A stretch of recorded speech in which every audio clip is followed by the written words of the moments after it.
Hey, what's going on, everybody?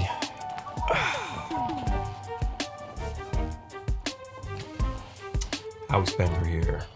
It's Tales from the Green Room, episode number 151. It's been a minute.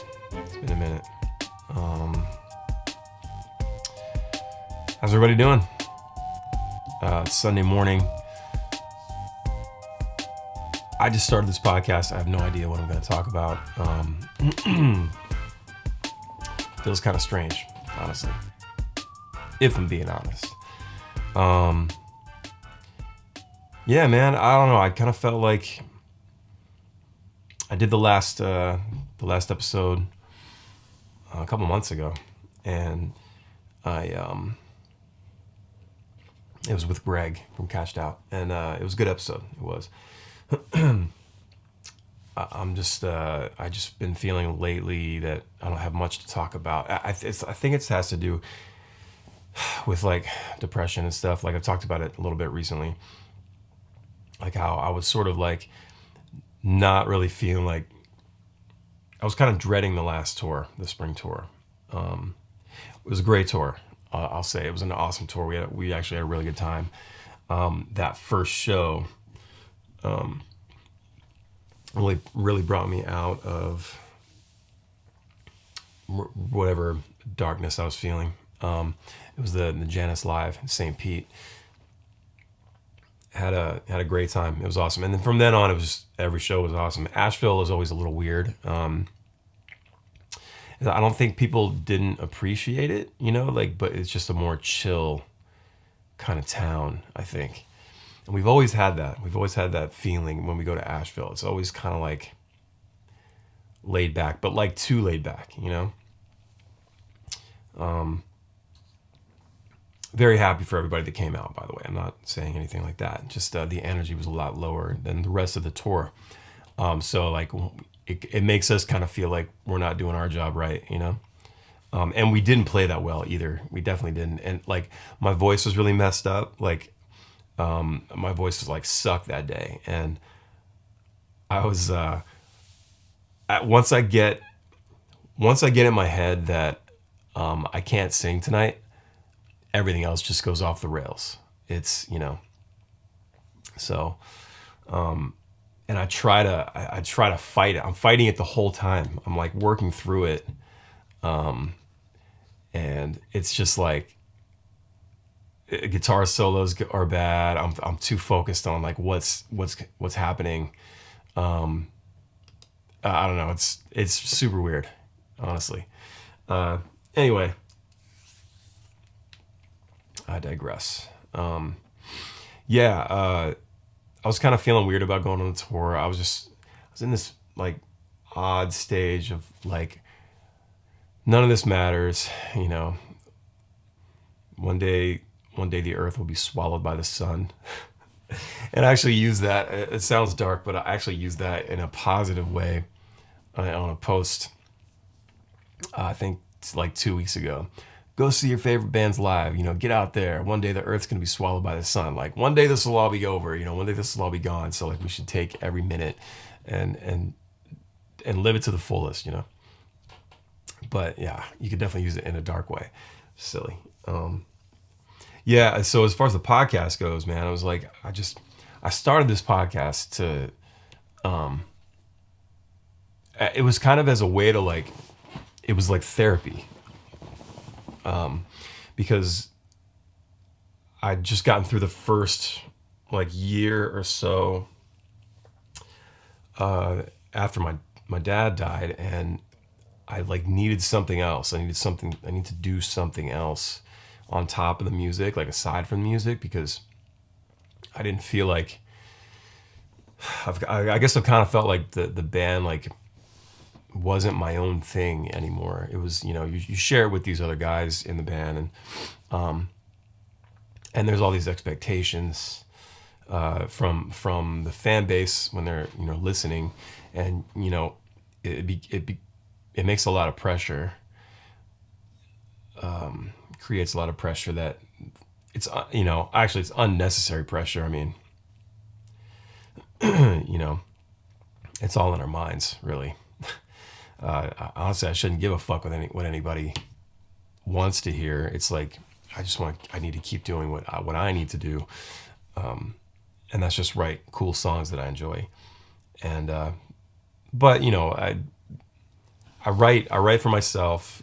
I do this for myself, but I also know that there's a lot of people that like have become sort of like, I don't know, maybe not dependent. That might sound a little pretentious or something, but I don't know. They've gotten used to our sound, and they want to hear the next jam that's going to make them feel something, that's going to move them. And I recognize that. Just like I do with my favorite bands, I want to hear. I want to hear those things that move me. And you can listen. We all have our old favorite songs. And we'll listen to those. If all we had were CDs, still, and streaming and MP3s weren't a thing, it's like that CD would have been scratched up and destroyed a long time ago.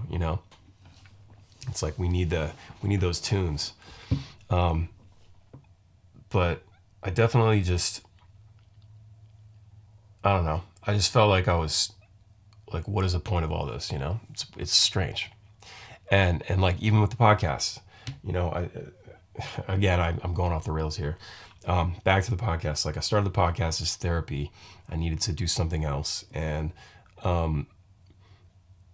I guess I was very excited when I put up the first episode. And like, you can hear it in my voice. I've been on stage for 27 years now. 25 years technically. We didn't play our first show until 96. So, sort of in that public space, that public stage. But when it came to like talking, like speaking on, sorry, I can't stop burping this morning, guys. Speaking on, just to a microphone. And now, we got to do video podcasts these days. So I'm speaking to a camera as well. Ever since all that, I guess it became like, again, I get inside my head, and you can hear my voice. I just feel very amateur, and I'm definitely,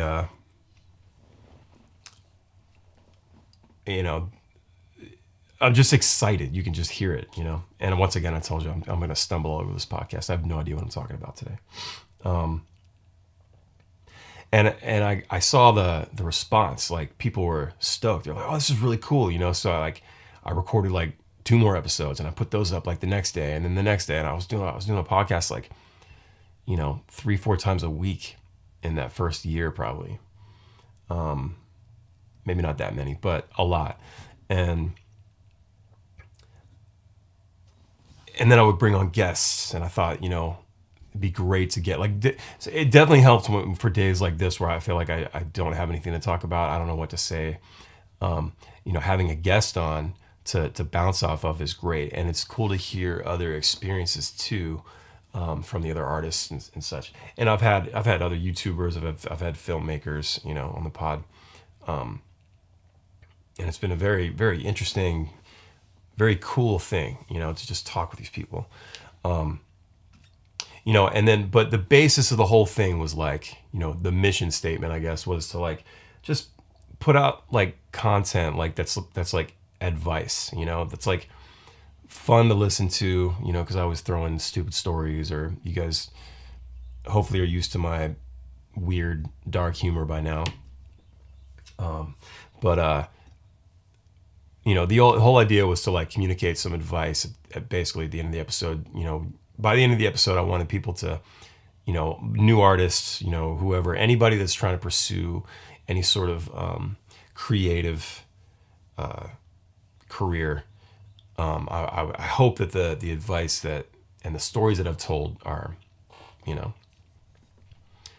helping or have helped you in some way.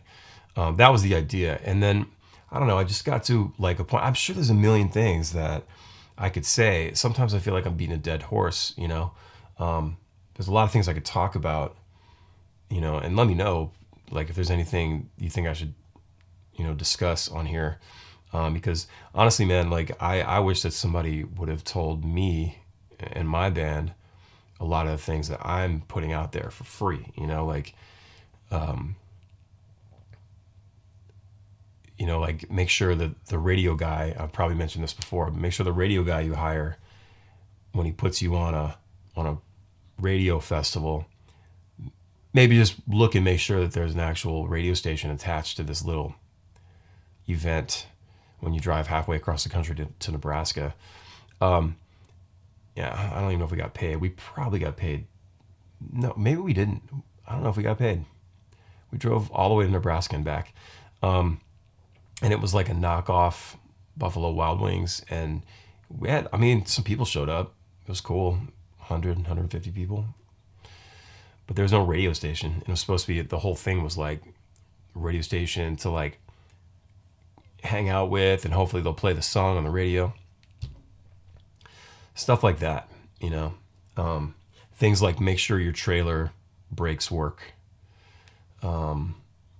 Make sure you don't drive 90 miles an hour pulling a trailer, in the mountains. You should never drive 90 miles an hour pulling a trailer in the first place. You should never drive 90 miles an hour. There's no reason to drive 90 miles an hour, ever, unless there's some insane emergency, but not in your van and trailer. Because it may catch on fire. You may blow out your transmission fluid all over your trailer and all over the wheels, and then that may heat up over the day, and then your van may catch on fire. So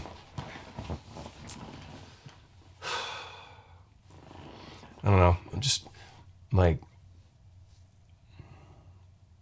I feel like I'm laying on the couch. I should be laying on the couch over here talking to you guys. But yeah, somebody posted yesterday on the Ballyhooligans page, I miss Tales from the Green Room. And it got to me, in a good way. In a good way, it got to me. But I was just like stoked that anybody cared, and like the comments after that were like, oh, me too, And I it's like, I don't know. I guess it's nice to know that people were actually listening. I see the numbers. The pod has over 126,000 streams. Between all the episodes, that's really cool. That's. I couldn't even imagine, crossing 100K or 50K back in the day when I started it, 2018. Yeah, the pod is 4 years old. 4 years old. I forget what year it is.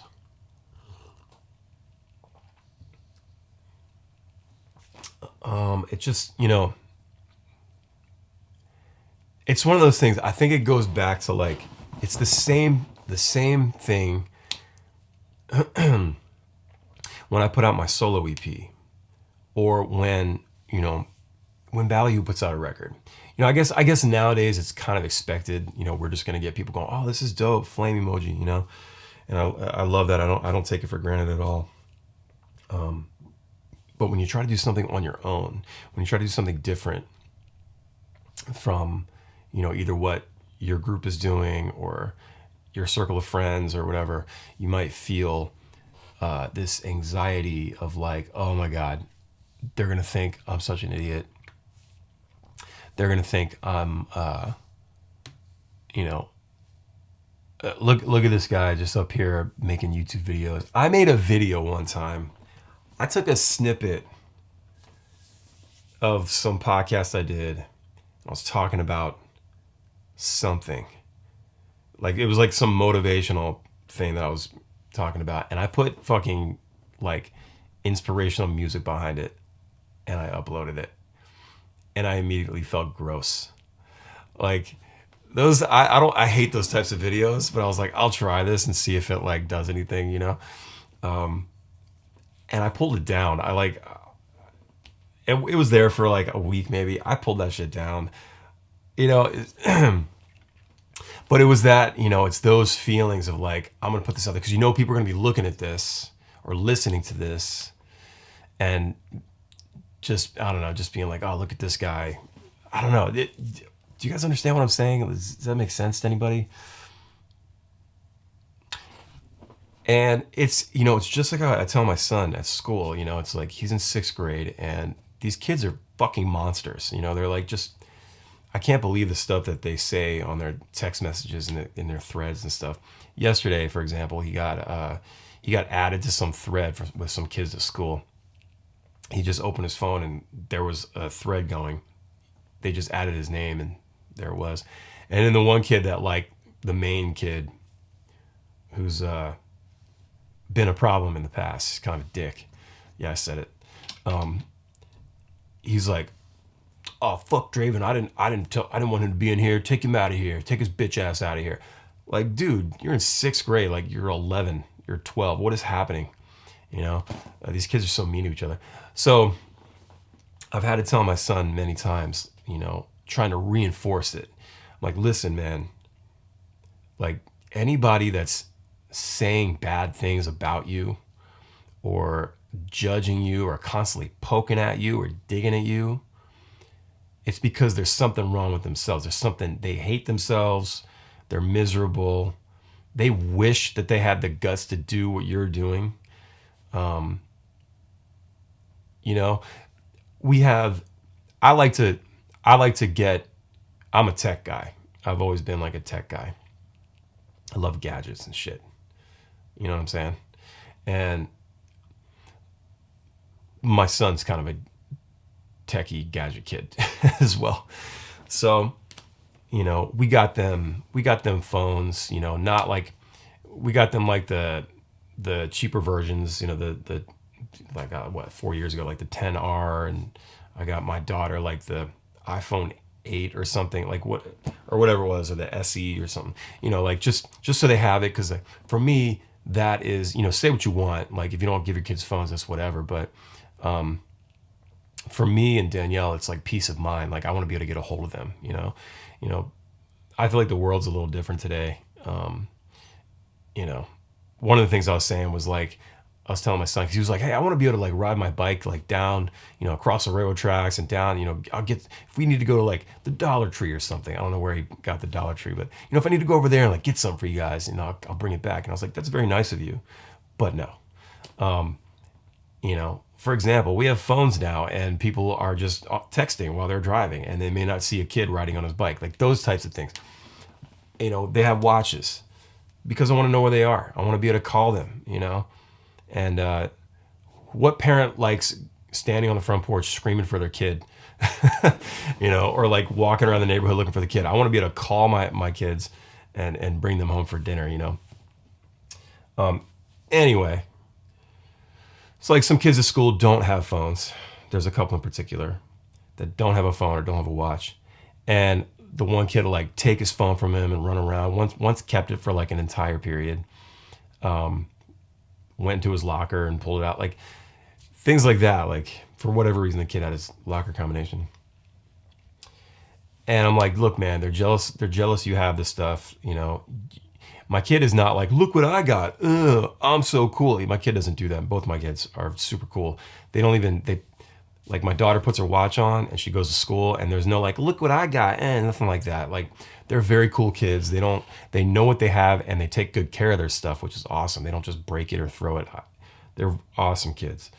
So like some of these kids get jealous of that and I see it, It's the same. It's just human like interaction. It's whether you're 11 or you're 41, it's like you've got people that want what you have or are mad that you have the things that you have and they don't.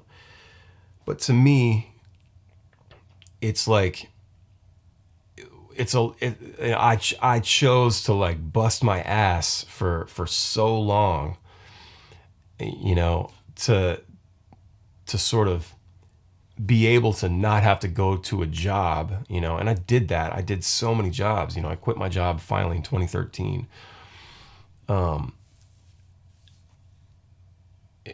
I worked really hard in the early days. I knew what I wanted to do from an early age, which is a fucking gift. A lot of people don't know that, and I chose to grind it out. A lot of people are just scared to try to do something that they really want to do. They would rather just have the security in the job and the money, the paycheck every week guaranteed, than go out and hustle and grind it out and live like, remember that scene in 8 Miles, like, it's like you got to live down here in order to live up here or whatever. You got to live down here, man, and I did that for a long time. Even today, like, things are, they're not, I get freaked out sometimes. I guess maybe it's the older I get, I think about the future more. I'm just like, oh my God, shit, I need to get some things moving here. Certainly better off than I used to be. There was a chapter or part in this book. I wish I would have. I wish I would have written down the page number. I'm gonna look it up while I'm talking. I think it's okay. 130, 139. So yeah, it's like you got people that are like jealous or something, or like they wish that they could do those things, and they externalize it onto you, and that's shit's not right, man. This is not the right page. So, yeah, what was that, right? Oh. I should probably wear my glasses. All right, check this out. I'm reading this book called Stillness is the Key by Ryan Holiday. This guy's got really good books. Okay, so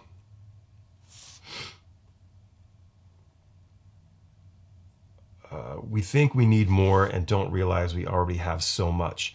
We work so hard for our families that we don't notice the contradiction. That is because of work that we never see them. Right? That's how for me, it's always like, I gotta bust my ass. I gotta work for my family. It's like the work ends up taking you away from the very family that you're trying to love and support. No one does their best work driven by anxiety, and no one should be breeding insecurity in themselves so that they might keep making things. That is not industry. That is slavery.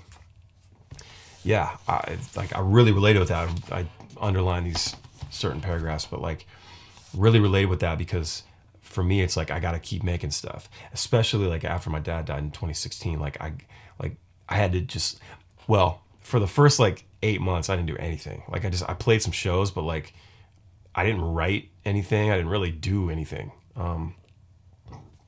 Excuse me. And that's when it came into the early 2018. I was like, I gotta do something, man. I gotta, so I started the podcast and then I was like producing bands. I was doing a lot of things, but then you sort of feel like I feel like I became a slave to it in a way, I remember last April, I was working on like 5 different projects at once and they all were due like in April, something like that. And I was freaking out. I was like working like 14 hours a day down here. And it's like, yeah, I'm very happy to not be waiting tables anymore. That's true. But like, there's still like the stress. You still get stressed out no matter what you're doing, no matter how much you love it. And this was like, yeah, I definitely felt like slavery for sure. You become a slave to your own craft. Killing ourselves does nothing for anybody. I mean, I just love this. I'll put the link in the description to this book if you guys want to check it out. He's got like there's a 3-pack actually. I can put up a 3-pack. I'll read all 3 books because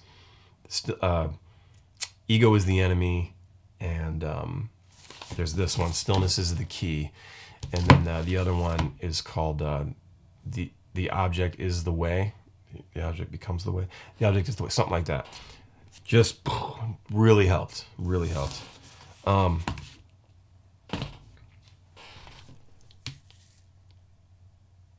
I guess I felt like no one really, none of this matters. Nobody cares what I'm saying. Why am I doing this? You know? So with the podcast, it was like, I could have did one with the guys on the last tour, and we should talk about the tour. It was awesome. But my gear that I bring, it's a lot. It comes in one case, which is pretty convenient, I guess. But like, it's hard to find like a quiet place to do it. I got to set all this stuff up, and I don't know. I just feel defeated a lot lately. I don't know why. I have so much. I have an awesome life. I'm not rich or anything, but like, I have a cool life. I get to go on the road and do what I love and sit here and do this. As I said, I'm talking in circles. I know it. I don't know. I just didn't feel like making it. I didn't feel like doing the podcast. I missed streaming. I didn't stream for a month, even before the tour. For a couple weeks before the tour, I didn't stream. Did my first stream last week in a month, over a month. I think it was like 5 weeks, and I missed it. I did miss it. I was like, man, I just lost all the motivation. I haven't done a song of the week, since February. I don't know, man. It's just, I was working out almost every day on the last tour because it was convenient, because we would park at a Planet Fitness every night. Our driver would take us, and then the next morning I'd wake up and we'd be at Planet Fitness. So, get up and take my gym bag in and get a workout and a shower. It's great.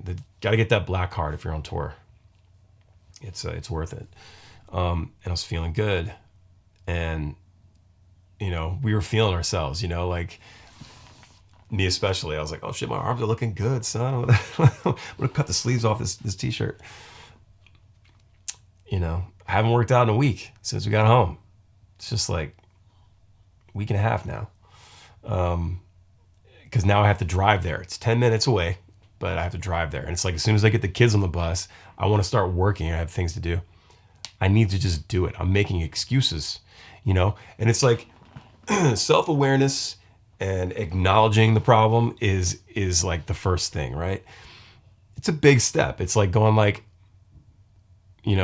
it's like when I hear I don't have time, it's like, bro, you have time. You just make the time. Like, prioritize things, You can go to the gym for an hour, It's like, I just need to do it. All right, I'm gonna try to stop talking about like dark mental shit. Let's talk about the tour. Had a great tour.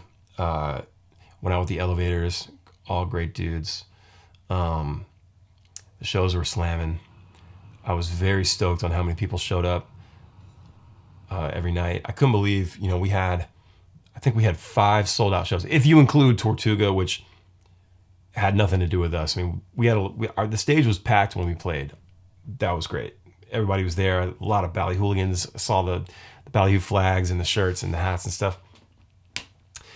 We did not sell out Tortuga. That sold out itself.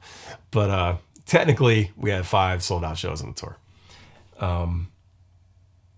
Charleston was crazy.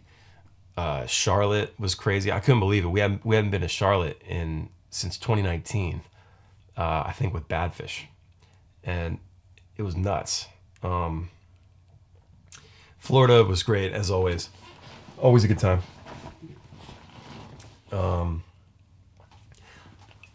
I definitely felt the momentum. I feel like the momentum is back. When when 2020 happened, and everything stopped in March, we had so much, like, our year was ramping up, man. We had so much momentum, like all the money was going up, like it was fixing to be an amazing year for us. And then it went away. So now we obviously, you guys know that we didn't stop. We kept making things. We made a record. We did live streams. We did quarantine videos. We did so much to stay in everybody's memory. Weekly to monthly basis. I'm proud of what we did. And when things started rolling again last fall, it was still kind of shaky. A lot of people weren't coming to shows, because of the mandates and such. And I get it. Nobody wants to wear a mask at a show. Some people didn't want to be vaxxed or whatever. So it was weird. And then we got COVID. We were all fucking vaxxed and trying to stay on the bus and not talk to anybody. And we still got it. So this past couple runs, we did, with the movement in February and then the elevators in April, these shows have been slamming. We're back. That's how it feels. We're back.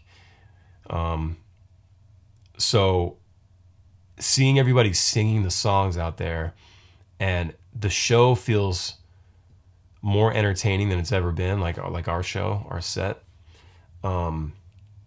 I feel like we're connecting with the crowd, and people are really into it. It's been awesome.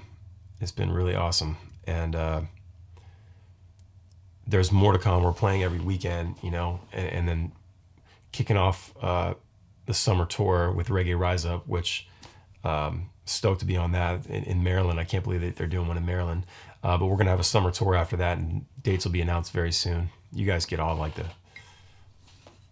the news before everybody else. So yeah, a lot going on. We're working on a fall tour. Fall tour is looking good. Cool lineup. And there's just a lot, man. And then we're gonna start recording. Actually, we've been writing, and hopefully, the record will come out next spring. I'm looking at March, April next year. But we're gonna release some singles, on the second half of the year. We go in next month, just in a couple weeks, actually, to start recording the new record. So we're going to be recording throughout the year and releasing a few things. We just did our Sugar Shack, our first Sugar Shack since 2014, maybe, 2013. And those will start rolling out, I think, next month. There's a lot going on. There's a lot to be excited about, a lot to be happy about. Yeah, I can't wait for you guys to see the Sugar Shack thing. And then hear the new songs. I'm feeling good about the new songs.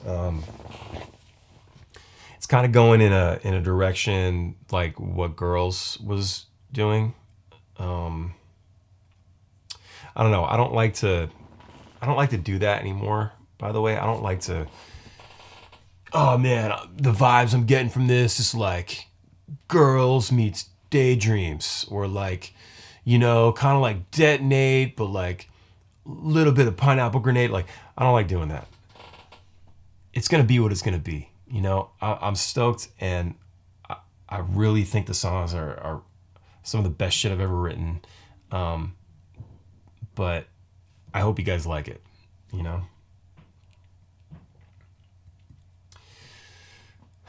We're taking my kid. It's his birthday this weekend. It was Friday. Was his birthday. We're taking him to Rock State Park today. It's gonna be cool. We're gonna go do some hiking. He wanted to go. We went a few years back around his birthday, and he enjoyed it. It was their first time, and so we go to the King and Queen seat. You can look it up. It's a cool spot. You just it's the Rocks State Park and the King and Queen seat.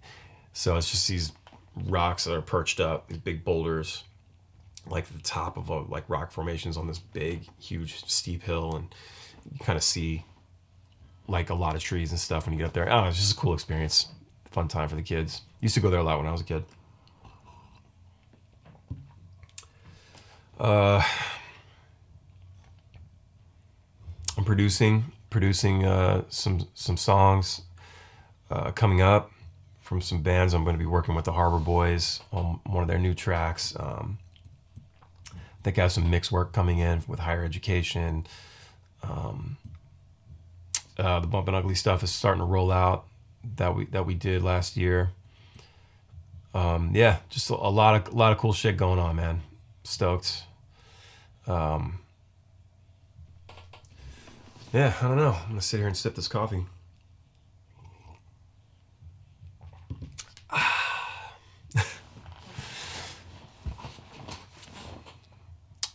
Let me know what I should talk about next for the next one. I'm gonna try to, try to be better about doing these. I need to get out of my head, man. I need to get back to it. I just get I don't know, just get down. It's weird. I'm okay. Everything's fine. Yeah, sometimes it's just, I don't know, can be stressful. All right, well, I guess that's it. I hope I didn't bring anybody down or anything. It's not my intention. I just wanted to give you guys an update. Thank you so much for caring and listening to the show. Subscribe to Tales from the Green Room if you haven't already. We are on Spotify, Apple. We're here on YouTube as well. Make sure you subscribe to the YouTube channel.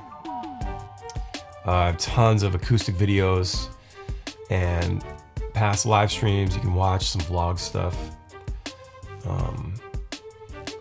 Yeah, and go to the Ballyhoo show, ballyhoorocks.com/tour, and get out to a show and come hang out with us. Come have a good time. All right, cool, man. Well, see you guys later. Peace. Thank you.